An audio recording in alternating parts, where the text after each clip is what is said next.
Netiquette. Netiquette is a word coined from the words internet and etiquette. Kaya pala ito tinatawag na netiquette. Ito pala ay isang etiquette na sa internet. So, ibig sabihin, mga dapat nating gawin sa paggamit ng mga internet or social media. It means simply a set of rules and guidelines meant for proper behavior on the internet. Yun nga, mga simple set of rules at saka guideline para sa proper behavior sa internet. So, there are 10 essential etiquettes. First, there's another human being on the other side of the internet. So, golden rule, do not do others what you want.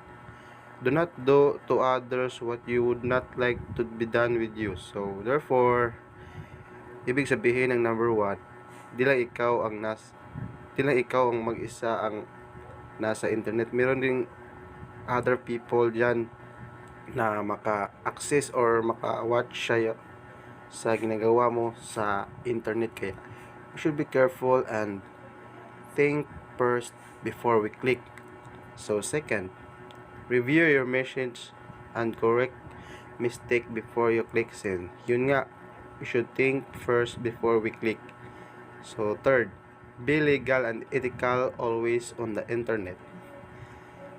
Fourth, help the newbie. So, kailangan din nating tulungan yung hindi pa marunong sa internet para magawa din nilang tama kung ano ang kanilang dapat gawin.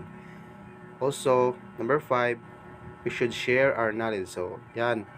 Napaka basic lang intindihin yan. So, dapat we should share our knowledge to others for others have a knowledge about the internet. So, number 6, respect others. So, respect others people's privacy, respect the disability of the other people, and respect other people's opinions and beliefs. So, yun na, wala na tayong ibang gawin guys. So kailangan lang nating magrespeto sa iba. Number 7, be sensitive to others' emotion and culture. So, be sensitive means sensitibo tayo sa kanilang emotion at sa culture kasi di natin alam ang kanilang mga na-feel. So, number 8 is keep flame wars under control. So, dapat kontrolado natin ang ating mga anger or ating sarili para hindi tayo maabot sa mga war. So, number 9, forgive and correct properly. So, we should forgive if makamali man sila at saka we should correct them properly. Hindi yung lagi na tayong galit, hindi pa tama yung mga tinuturo sa atin sa kanila. Kaya we should forgive and correct properly. So, number 10, last guys, is value other people's time. So, we should value other people's time to be a good for them. So, hello guys. So, sa ngayon, i-explain ko kung ano ang etiquette of confidentiality and respect. Pero una sa lahat, sasabihin ko muna, magtatagalog na lang muna ako ngayon dahil okay lang daw magtagalog, sabi ni sir. So, sige, simulan na natin. So, first, never share others' email address without permission. So, dapat lang guys na hindi talaga natin i-share na walang pahintulot sa may-ari, di ba? Dahil may posibilidad na magagalit siya, yung kaibigan mo or kung sino mang may-ari ng email address dahil walang pahintulot. Kahit close kayo, dapat maintindihan mo rin yun na may iba't ibang privacy yung mga tao. Okay, so next, respect and be conscious about copyright. So, sa mga gawa guys na hindi sa'yo, yung mga kinapi mo lang, dapat magbigay ka rin ng respect sa kung sino mang nag-effort na gumawa nun. Ah, halimbawa ko guys, sa mga memes, bago ka mag-share, dapat mag-hurry up ka muna, di ba? Konting respeto na lang sa kung sino man ang nag-effort na gumawa na napatawa ka. Okay, next. Do not send or forward messages you have not read and understood. So, madali naman siyang maintindihan guys. Huwag mong i-share ang mga message na hindi mo nabasa o hindi mo alam kung ano ang nilalaman nun, dahil baka may ibang bumasa nun at may hindi magandang epekto na magawa sa ibang tao. Okay? So, last, remember your messages are stored somewhere. So, kahit naka-private yun guys, may mga tao pa rin na kayang pumasok sa privacy mo basta nasa internet. So, dapat na guys be careful, and dapat isipin natin kung ano yung mga ginagawa natin para hindi tayo makasira ng ibang tao. So, sa ngayon guys, i-explain ko naman ang netiquette at home. So, connected pa rin ito guys sa internet. When using the computer at home and you connect to the internet, make sure to balance family time with computer time. More often than not, many children are spending a lot of time online than doing physical activities and household chores.